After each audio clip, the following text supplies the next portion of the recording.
want me to go ahead and, okay, you're recording, okay. Here we go. Go ahead. Let me go ahead. Okay. Welcome everyone. My name is Taotao. I am a fourth-year doctoral student in the Instructional Technology program in the Department of Educational Psychology and Counseling in the University of Tennessee, Knoxville. Here, please let me to introduce my fellow John Cummins. He is in the same program with me. Our session title is Splitting the Homeschool Coop. First, at the beginning, please let me ask all of you a question. Do you know what is the flipped classroom? Raise your hand if you do. There's one. Nancy. And of course, Taotao and John. And Bernard gave us a check mark. Okay. So you might want to explain what it's the homeschool co-op. Taotao, what is it? John, what is the homeschool? Could you please give all of us a description about what is homeschool? Well, everybody out there should know what homeschooling is. That's where you're basically all of your education is done at home. Normally, it's your mother or father doing it, but the co-op is where you get together. One day of the week is the normal, and in the co-op, you have a whole lot of homeschool students all together, and it's more like what you'd say a traditional classroom in some ways, but it's usually only once a week, most places I've been aware of. And but what we'd like to see is with flipping the homeschool co-op is a movement away from just coming into the co-op and getting a lecture. And so that's what you try to move away from. So first, let's see where where all of us are from. There you go. And to, someone could turn that on for me. And to show where you're coming in from. There we go. All right, you've got whiteboard tools. You'll see them off on the side. Second tool down is going to be your pointer tool. Go ahead and click on that and select any pointer that you want to, and just select where it is you're coming in from. Okay. So far, the United States. Hi, Catherine. We're just seeing, Catherine, where we're at in the world right now, where you're beaming in from.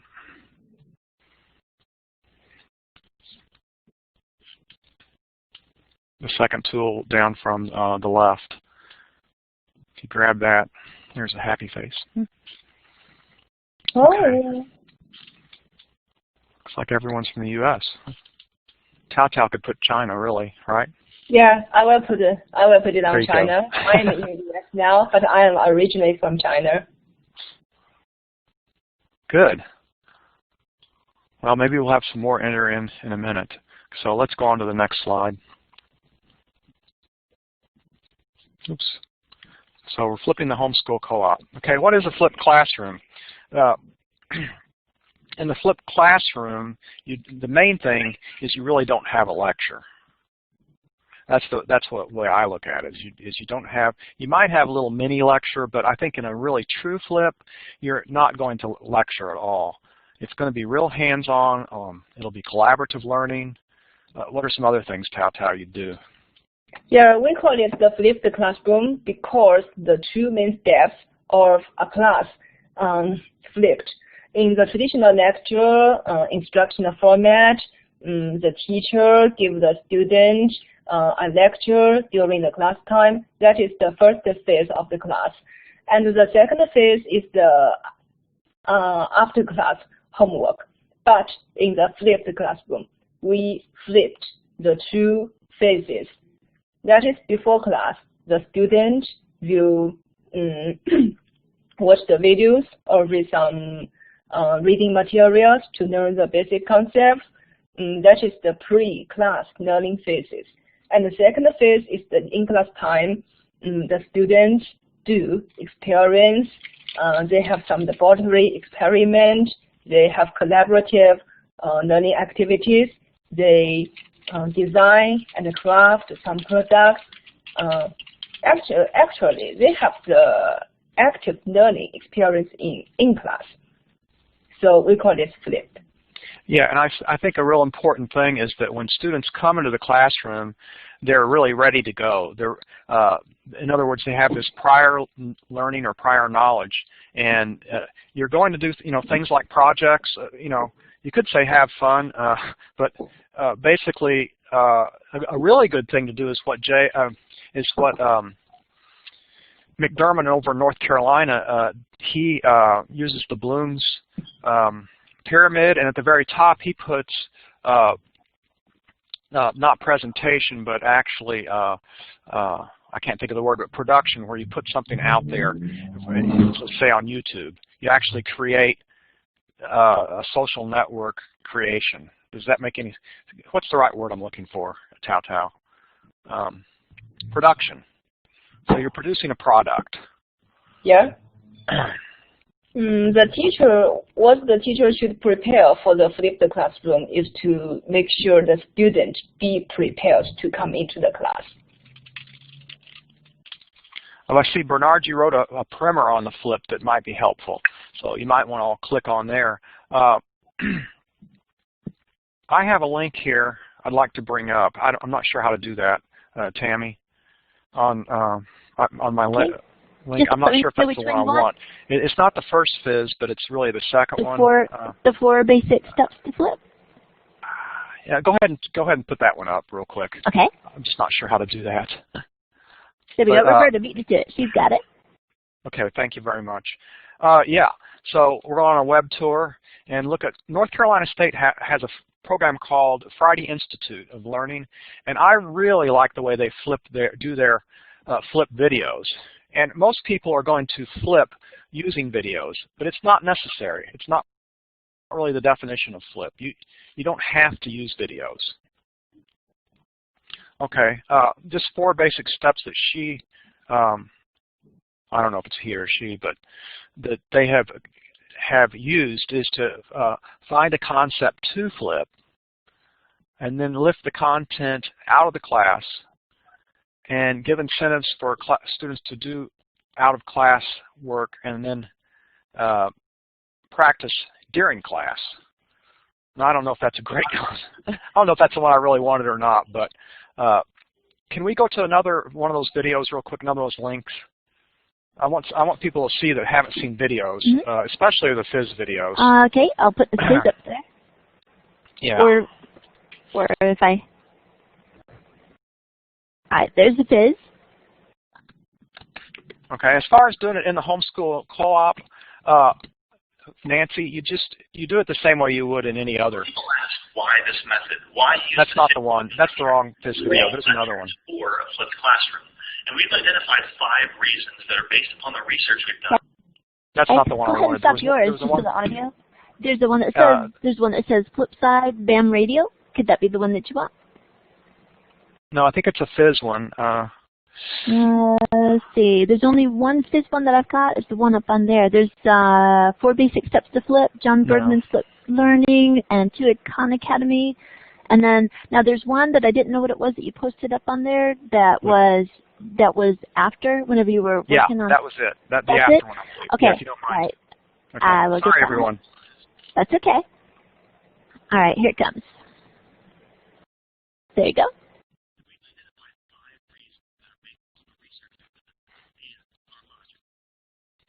Okay, that's not, let's see, I've gotten lost here. Did it come up?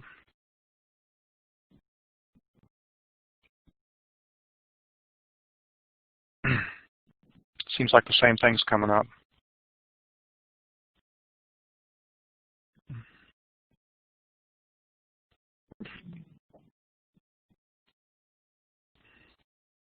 That last one posted is why I flipped the classroom. Let's see. We can try posting. Is that the one you wanted? It's the one that's I believe most so. recent. Yes, I believe so. Okay. Sorry, everyone. That's that last one. Technical difficulties here. That's okay. I posted again just in case. I've totally lost my slide thing too. I've been teaching math for the last 5 years. And this Yeah. is what has flipped my classroom. Mm-hmm. This is what my classroom used to look like. I was teaching to the middle group of the class, the students that could follow along with what we were doing, and we were going through the content, while I had a group of higher level students not challenged, bored with the information, ready to move forward.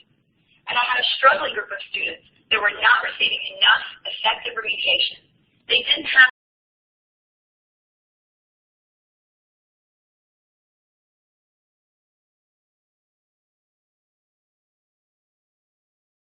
Okay, just a little heads up.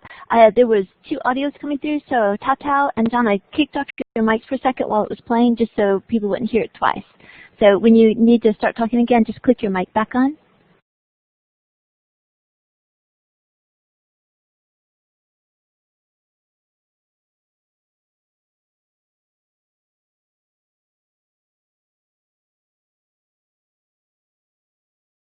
I've lost track of my slides altogether here.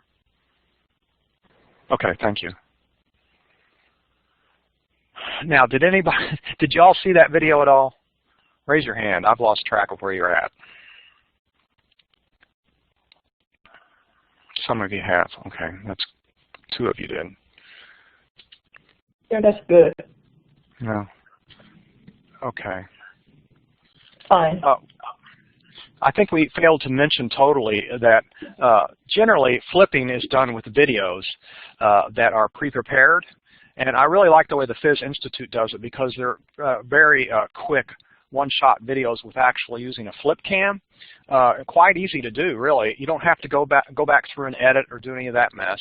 And what I really like is you're right up front. You have a lot of face time, and it's like you're right in the very front of the classroom. You're not some isolated head somewhere way off. Any comments, Taotao? Yeah, in the video, we have just the words. It is a very simple format for the instructor to make the video for the flipped classroom. If you know some software, at the Taotao, it is a screen capture software to capture the movement on the screen. That is also used for making the flipped classroom, especially in teaching some technical skills, such as teaching the students to use some software. That's it. There are many ways to make the videos for the flipped classroom, and additionally, the video is not necessary for the flipped classroom. You can also give the students some reading materials to read. Yeah, I can't remember. There was one person that wrote me an email the other day saying they were going to come. If you're there, you could raise your hand. But they were asking about the definition of flip. Just, you know, even though they are flipping their co-op, but it was a definition. And part of what I want to do in my PhD dissertation is look at definitions. But the definition, you do not require a video. However, the videos can, I think when you do a video, for me at least, and there's all kinds of philosophies, but I like to have that teacher that I'm going to have in my actual homeschool there. I would rather see them take something like the con videos that are out there and then adopt them to your own and put your own face in there. Because you're as the co-op teacher, you are the teacher for that, probably just that one day.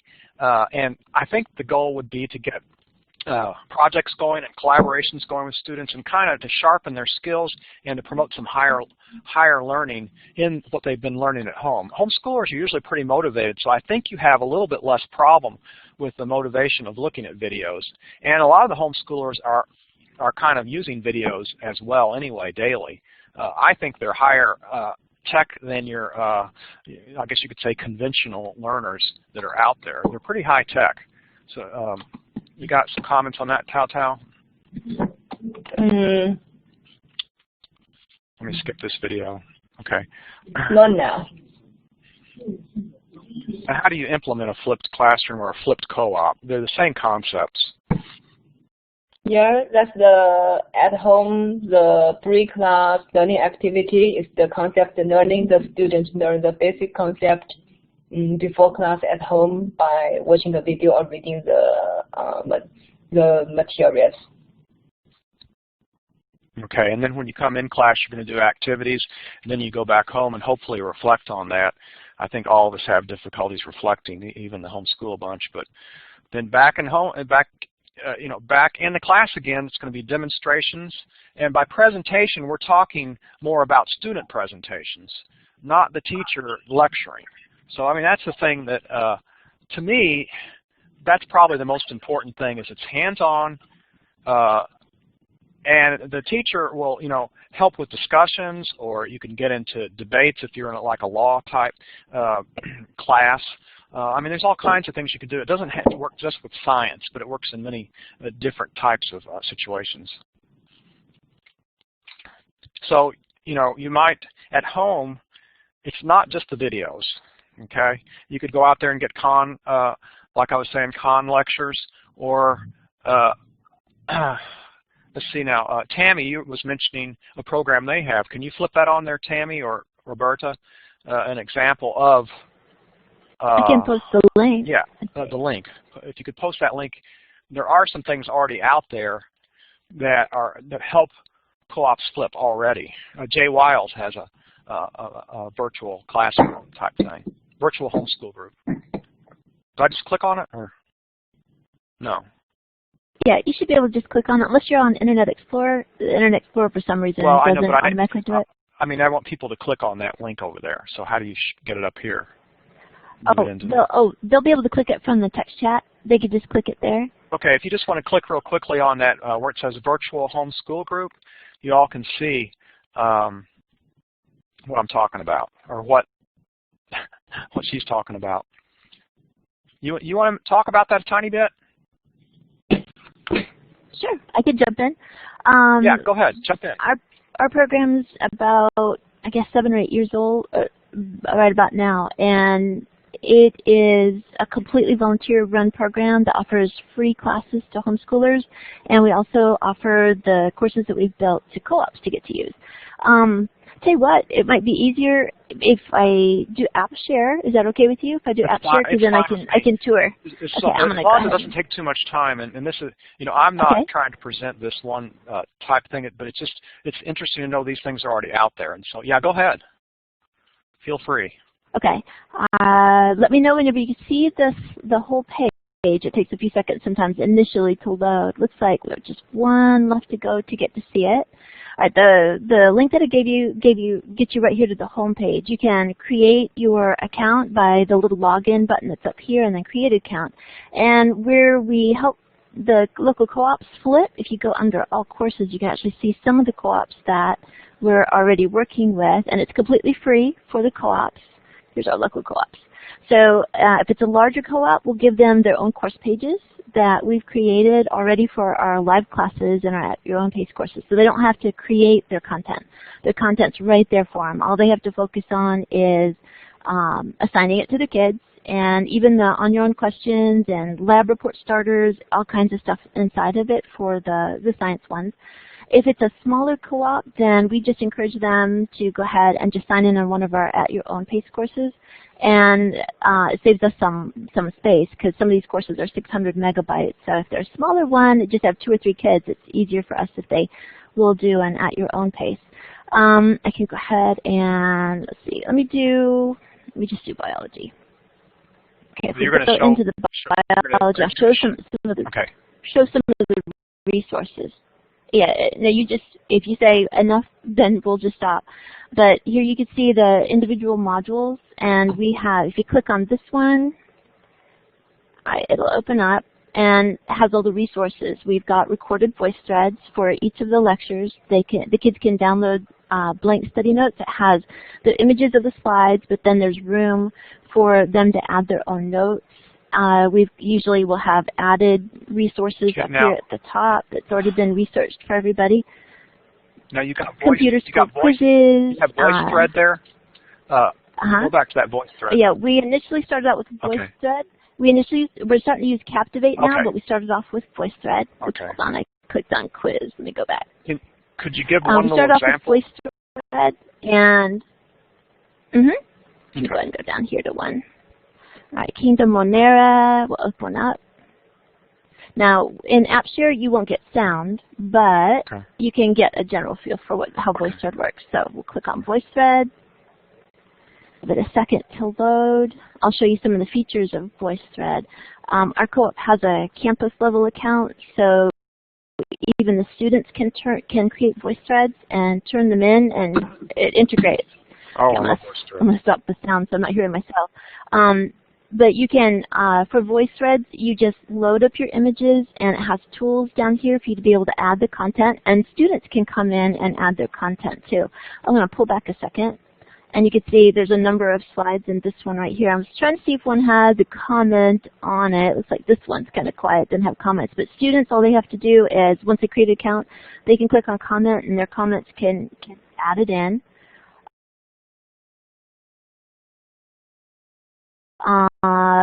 It's a very, very nice tool to be able to build with. It's pretty intuitive, pretty easy to work with. And we also do Captivate as what we're doing now because we wanted to move away from videos and start moving into interactive lessons for the kids, things that require them to do things while they're learning it.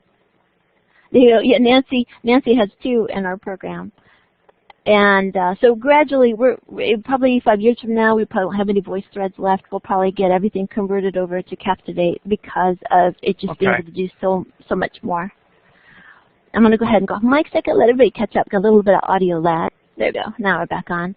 And some of the nice things about using Moodle is that you can build computer-scored quizzes. So when the students are done watching the recorded lecture, they can come in and they'll have a little button that says attempt quiz now, or if they've already had a start, it'll and I would say where they left off. That's We'll go ahead and load it up. And see, it's got.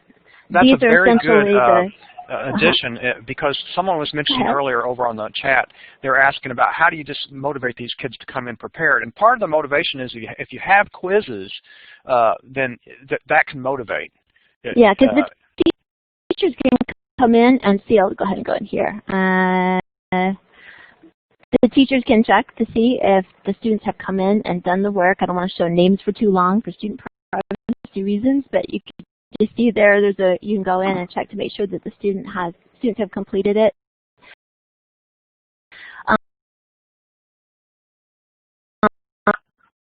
You're lagging. For the co-op programs that we have, we link, as long as the parents give permission, we link the co-op teacher. So they're going to be in charge of labs, but we link their accounts to the students' accounts so that they can go in and they can see when the students logged in, they can see when the students logged out, they can see what things that they clicked on, they can see what grades they got. So it gives them all the feedback that they need to hold the kids accountable. All right, thank you. Welcome. How do I get back to my? Let me just stop AppShare and it looks like it's already stopped. Okay, so that was a quick and easy thing that I thought was pretty good. And I thought about that, but that's a really good idea to use VoiceThreads because you can get all kinds of comments from other people, you know. So I think we've seen this slide already. Let's move a little further. It's interesting. You don't just do the videos or the VoiceThreads. It's not just the out of class. What's really important for you that are co-op teachers is that what are you going to do with all the time that's freed up now if you're not going to lecture? Well, I mean, you can do all these kind of in-class activities. You can do creation crafts, field trips, lab experiments. I like to see a lot of back and forth discussion and even debate, things that you don't have time for if the teacher's just up there yakking the whole time, you know? What do you think, Taotao, or anyone? Simulations, yes. Yeah. Yeah. You see, these are some typical examples of the in-class active learning activities for the students, the problem solving, the student discussion, presentation, design, craft and create, field trip, laboratory experiment, whatever any method, if you can use to improve the student active experience, you can use it. during the in-class time of the flipped classroom. Right.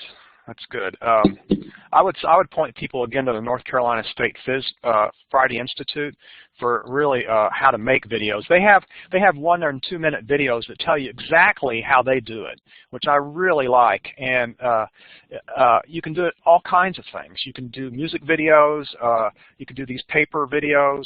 But the thing I like about it as a teacher would be it doesn't require all the editing.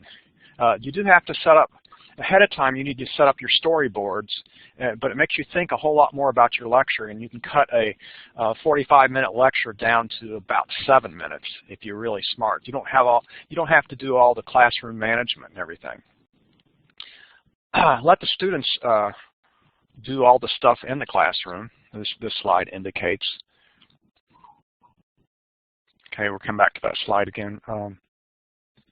This is something that Taotao's worked on quite a bit, at least in the higher education, is to actually have them work on reflective journals during the class.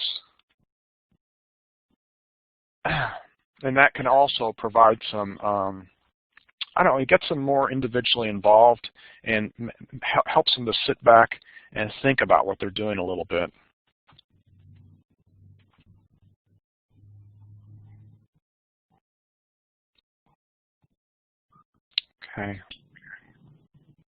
Okay, I think that's enough of slides. Now we can just talk a little bit about this.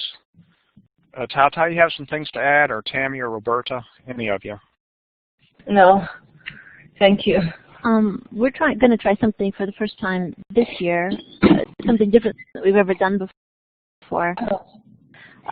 We kept having lots of students wanting the marine biology, but it wasn't written by Dr. Wiles, and we were having some trouble getting some publisher permissions to do it. Yes.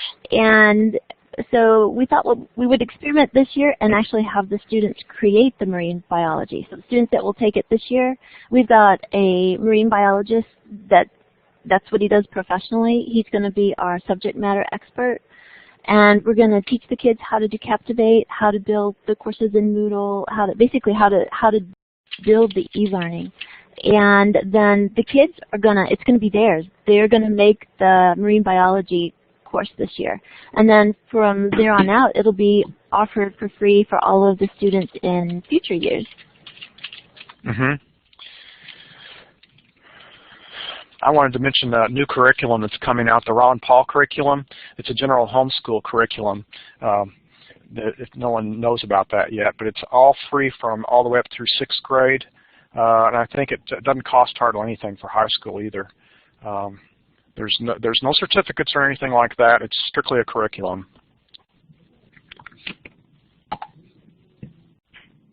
Okay, how can we talk to everybody? I'm basically done here.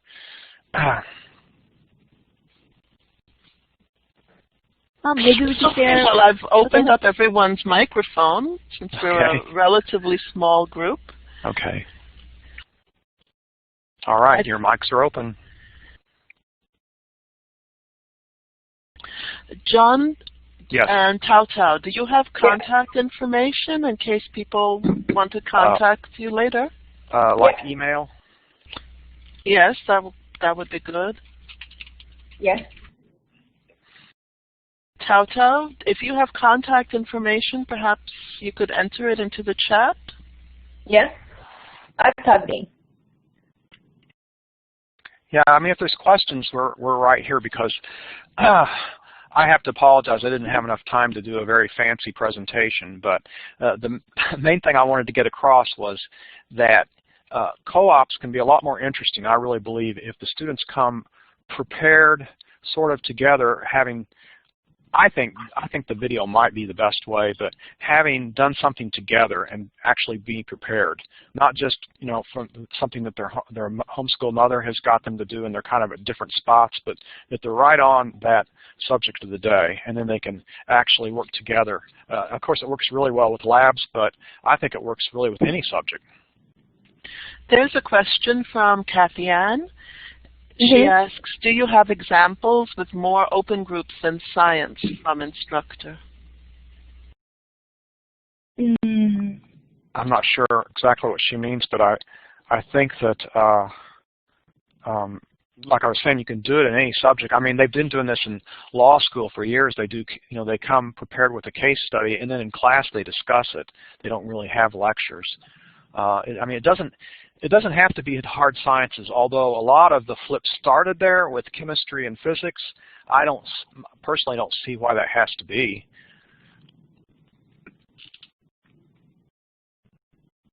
There you got history and literature. Kathy-Ann, would you like to elaborate on your question, Kathy-Ann?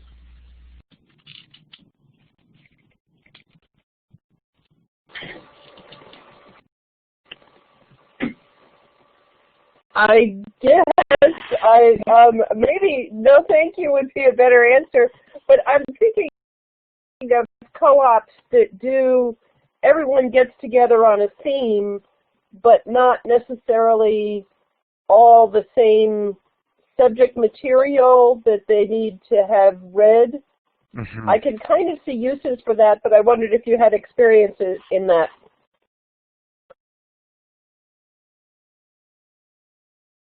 That's going to have to be answered by a co-op teacher that's out there. But I know what you're saying. In other words, the homeschoolers come in at a different point. And how on that day do you come in at the same point? And that's why if you had a required video by that teacher to come in at that point, then they would definitely, at least that day, be at that point, if that makes sense. Perhaps something like role-playing or drama, where each of the children in the co-op prepare to be a different character, but where they've done some common reading or common watching of a video to give them the background information. Right? And then when they actually meet together, when the co-op meets, they can do the dramatic aspect of it. Catherine, I see your hand raised. Did you have a question? Do you want to take the mic?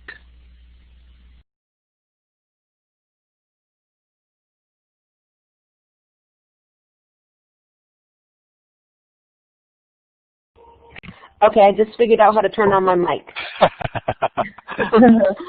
Way to go. I want to thank you for doing this workshop. I just found out about this conference about 15 minutes before it started. And I didn't know that there was a name for, I guess, my philosophy on how teaching should be done in the classroom. I decided about 3 weeks ago to pull my son out of public school because I wanted this type of experience. I just didn't know that there was a whole institute out there. So thanks for pointing that out. But for somebody like me who wants to get started, I'm not afraid to jump into technology. I've heard of some of this stuff. I haven't used it. What's the easiest place to start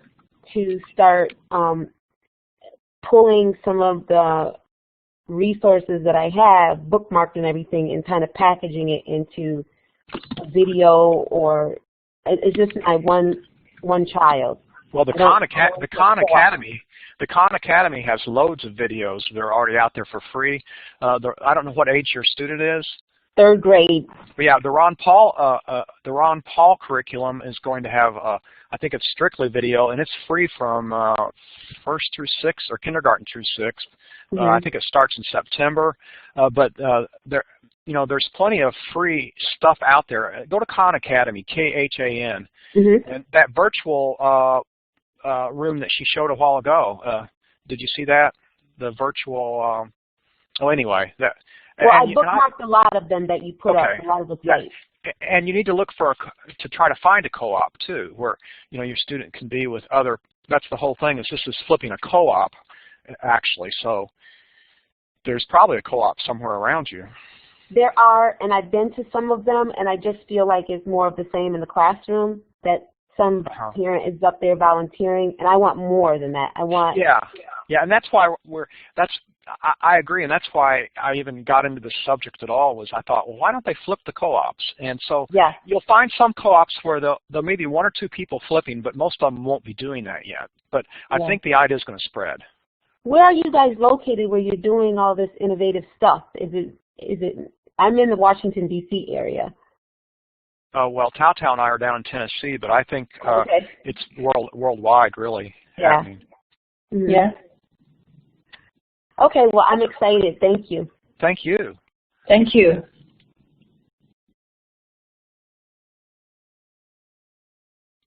Oh, you're asking just- about flipping. I'm sorry. You're asking about flipping a co-op with in pre-class activities and then going on Hangouts or Collaborate. And you know, I had never heard of that before, but I met a guy this fall at a summer institute. I'm sorry, this summer at a summer institute. And what he's doing is flipping his college classroom, but he requires them to be there during the classroom time online, but the portion preparing for that is flipped. So it's really, in a sense, it's you could say it's all online. So it's sort of what you're saying, pre-class activities and then collaborate afterwards, and that may be another new thing that's going to happen. I've just entered a link for Classroom 2.0. It meets they have a website, and they also meet every Saturday with different speakers. The focus is not on homeschooling as such, but it is on educational technology and what are some of the tools and resources that are available to people online. Yes, 1 a.m. Central. 11 a.m. 11. Oh, it's cutting off. Sorry, it's cutting off the sun. That's why I said 1 a.m. I know I'm not up at that hour. 12 noon Eastern. And I think that that's really a very valuable site. Some of the people who are participating in the conference today and some of the organizers of today's conference are also participants and organizers of Classroom 2.0. So you might want to look at their website and also, if time allows, join in on some of the webinars on Saturday. And they're fun. Yeah, and most of their resources I've found are free, which is also very important for people doing homeschooling. Right. Free doesn't always mean the best, but I'll tell you, there's a lot of good material that is free. So it kind of, and I think, I'm still of the mind with the whole flipping. I like the idea of taking stuff that's out there and adopting it for my own and putting my face onto it. I mean, as a teacher, I want my face there, and I think students want to generally have their face there. I'm sure there's not total agreement in that, but you know, they do kind of want to have their teacher teach them, or in the co-ops.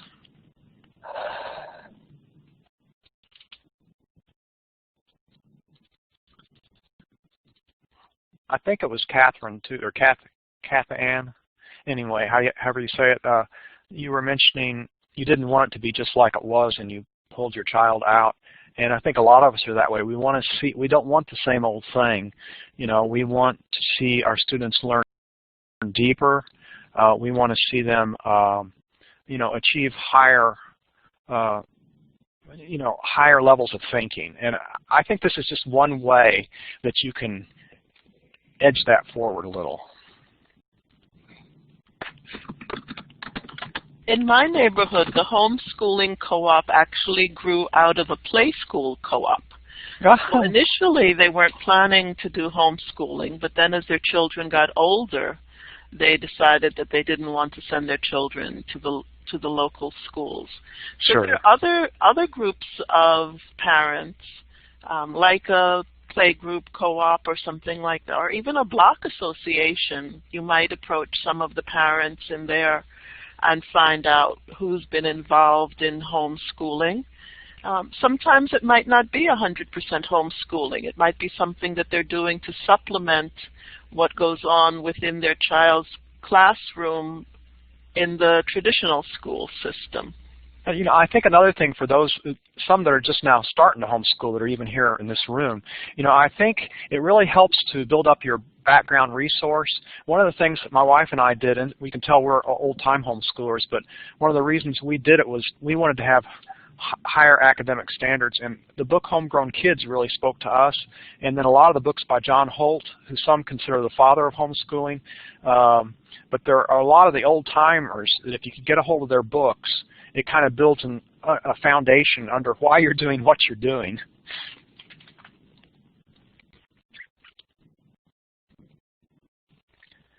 Yes, latency can lead to homeschooling. It's true.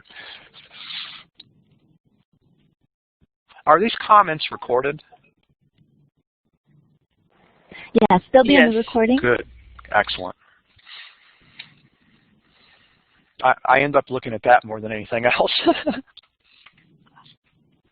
Another one's John Taylor Gatto, I think, or Gatto. But any of those people, it's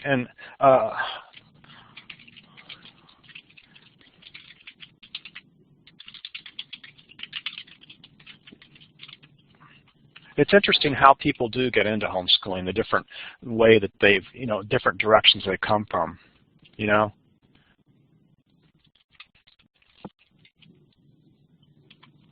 There's another question from Catherine. I thought of one more thing. Do you charge for, I know one person said that it's free, but I'm noticing a lot of the homeschool groups here have some type of charge or tuition or for the year. Do you all charge a fee? I think that virtual classroom was free. The Ron Paul curriculum is free up through 6th grade. The Khan Academy videos are all free.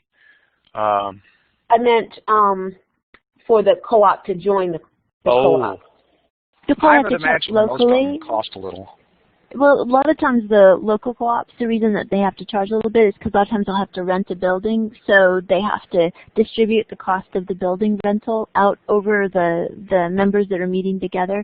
Some of them will even pay their teaching staff a little bit. Usually not much. They're probably not even getting minimum wage. But sometimes the fees will be that. I think it depends on the situation. The one in my neighborhood meets out of people's homes, and they rotate. So I guess if they have to purchase supplies or something, there may be money involved. But generally speaking, they rotate. And they've done the same thing with babysitting, a kind of babysitting. This particular group of parents gets involved in a lot of things together. So they've done babysitting cooperatives. So they assist each other with babysitting. They've done the play group. And they also are doing the homeschooling as a cooperative. So it's a relatively small group. I think there may be a half dozen households. Maybe it's grown to a dozen households now. But they do it in rotation. And as I said, they use people's living rooms. So they minimize whatever the cost implications are. Excellent. But then how do you, if you have don't you need lots of computers? If you're flipping the classroom, don't you need lots of computers if you're meeting in a home? How do you logistically work that? Well, if it's flipping, then the equipment is in the individual student's home. It's not in the common meeting place necessarily. Oh, I see. Okay. Okay, so then the question would become, can the individual family budget afford the equipment that's being used? Okay. And mobile devices. The student individuals, they can also use their mobile devices. Their mobile devices. Oh, right. Okay. Yeah, you can have, the co-ops can have, Taotao and I have worked with classrooms that were flipped and high-tech in the classroom itself, but really I think the bring your own is probably a better way to do it. And generally someone can find something to bring if they want to use technology in the classroom. But the real tech part is, for the most part, outside the classroom, and it's more hands-on, unless you're shooting videos in the classroom, which I highly promote the production of some videos in the classroom by the students. You might also investigate resources in your community. Sometimes community centers or community organizations have provided space for technical rooms that they'll make available to others in the area. So sometimes it takes a little investigating to see what's around and whether or not you can get access to that. Okay, great. Thank you.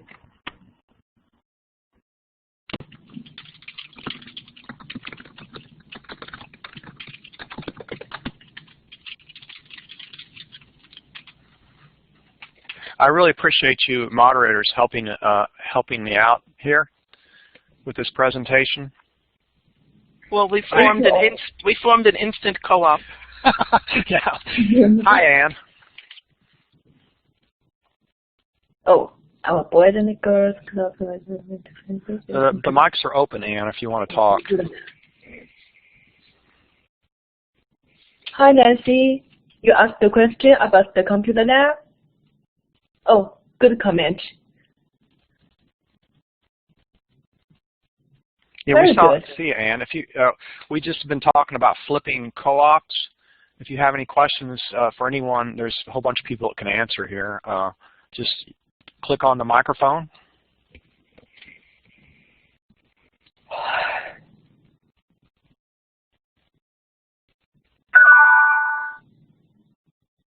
Group resources of computers. Thank you for coming. Yeah.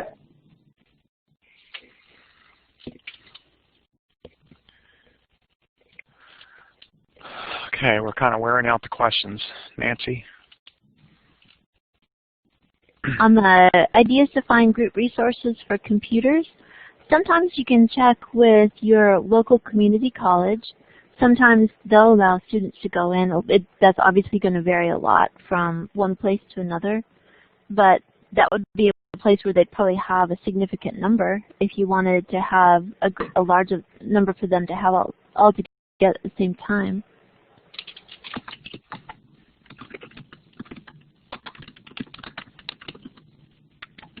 You know, sometimes you might be surprised at who has a computer lab in your neighborhood. For example, I live in New York City, and there's a social club. They function primarily around a steel band, which is a musical instrument that was invented in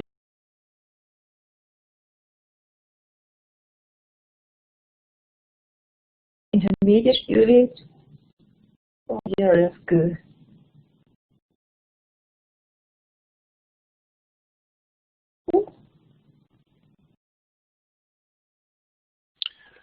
This is a pretty good link to the Phys Institute. Someone's asking, and he talks about doing take-one videos. Again, what I mentioned earlier was the idea of not having to go through extensive editing is very helpful. How about Academy? Do you have a link for that? Let me Google for it. Okay, you throw it over there on the side so it can be recorded.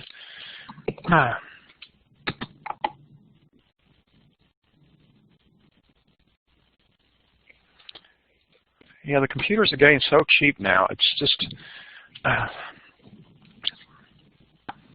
Yeah, this is the link for the class, for the how to pronounce it.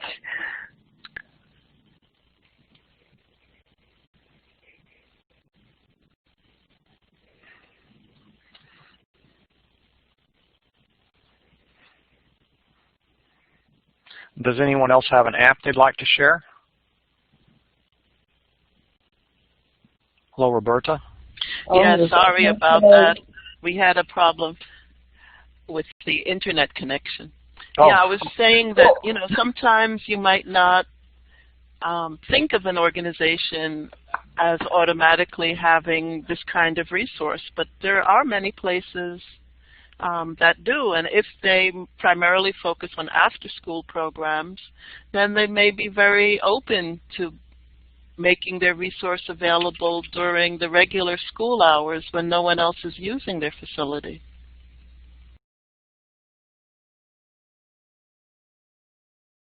Yeah, those are very good questions, you know, that we don't always think about is how can you do a co-op that's not so expensive.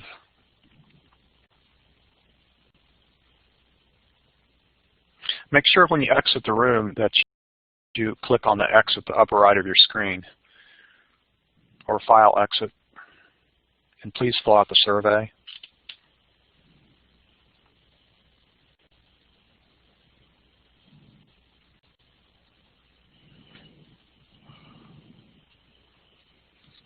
You know, another possibility I thought of just while we were talking is that I don't know if they have these outside of the United States, but in the United States they have local community access television, and a lot of those community access television stations also offer free and very low-cost courses in how to make television, which means, of course, how to make video. And that might be something that a co-op could also take advantage of. I know the one in my community, after you take the course, you then get free access to their studio space, and you also get free airtime. Yes.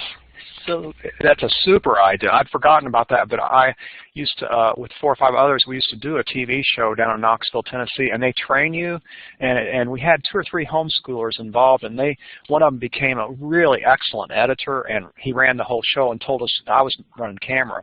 But yeah, it's a super idea, and it's free. Of course, your taxpayer dollars are paying, but it's free for you. You don't have to put any money out. You just have to spend some time. And yeah, free cable TV is a good way to get some people interested in it could lead to careers, you know. Plus a nice field trip for the young people. Absolutely.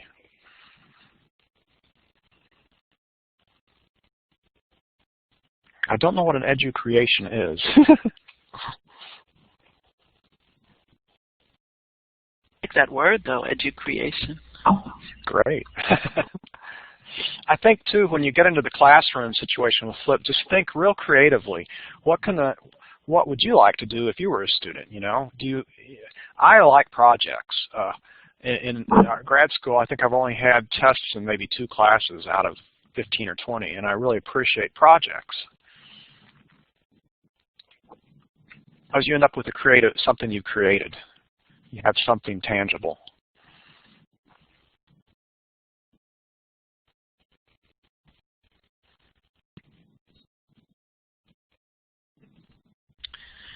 John and Taotao, if there are no other questions, you might want to say something in conclusion. Taotao? We're approaching the end of the hour. Yeah, thank you. It is a good opportunity to me. I am originally from China, and I am doing the research of the flipped classroom. It is also my first time to attend this online conference, and it is also my first time to get to know so much about homeschooling and about co-op. I appreciate all of you. Yeah. I think I'm going to try to take Taotao to a co-op someday so she can experience it.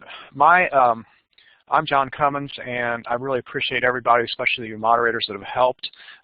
But I'm a homeschool veteran, and I got to do biology co-op 2 different times trying to help out some friends. So I have a little experience in the classroom doing it, but that was before Flip. And I think it would be a good idea to try to flip some of those, if not almost the whole thing, because I think it would just free up a lot of hands-on time. But I really appreciate everybody that came into the room and you moderators. Thank you. Thank you. Thank you, June. You too. Alrighty, we'll go ahead and clear out the room. The recording can't process until the room is empty. We'll go ahead and stop the recording. Encourage everyone